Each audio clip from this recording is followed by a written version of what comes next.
I now give the floor to the representative of Lebanon.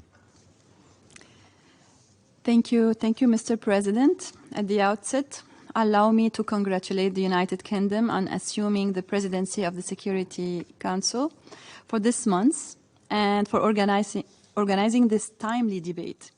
I also seize this opportunity to congratulate the United Arab Emirates on their successful presidency of the Council last month. Mr. President, we thank Special Representative for Children and Armed Conflict, Mrs. Virginia Gamba, as well as UNICEF Deputy Executive Director for Programs, Omar Abdi, and Mrs. Violetta for their respective statements.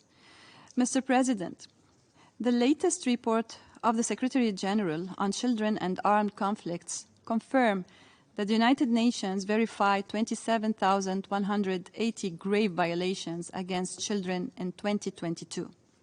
These figures that are probably much higher since they don't encompass the unverified cases of violations against children are not only numbers. As UNICEF Executive Director has put it during the Oslo Conference on Protecting Children in Armed Conflict last month, behind each of these numbers is a story of unimaginable child suffering, of rights violated and rights denied.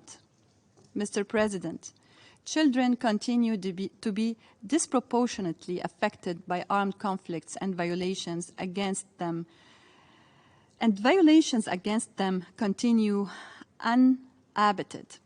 As per UNICEF, a staggering 315,000 grave violations against children in conflict were verified by the United Nations between 2005 and 2022.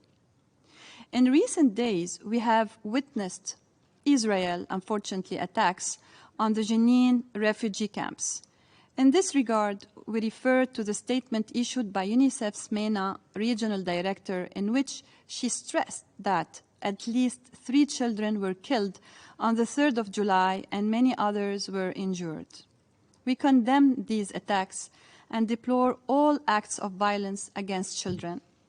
Mr. President, looking at the list of shame published in the annex of the report, we cannot but realize that not every abuser and killer of children is on the list as they should be.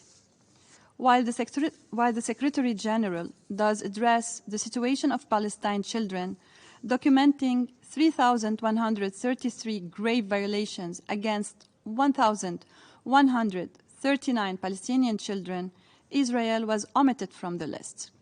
In this regard, an article entitled, "Why Does the UN Chief Value Some Children More Than Others?" published a couple of days ago by Human Rights Watch, caught our eyes. Mr. President, the business-as-usual approach cannot continue to be our guiding line. Children should be off limits, no matter who they are and where they come from. All children's lives matter. Mr. President, as of Lebanon, we have already initiated our talks with the Office of Special Representative, Mrs. Gambia, to explore avenues of cooperation leading with the aim of crafting a strategic framework program on national level for children and armed conflicts.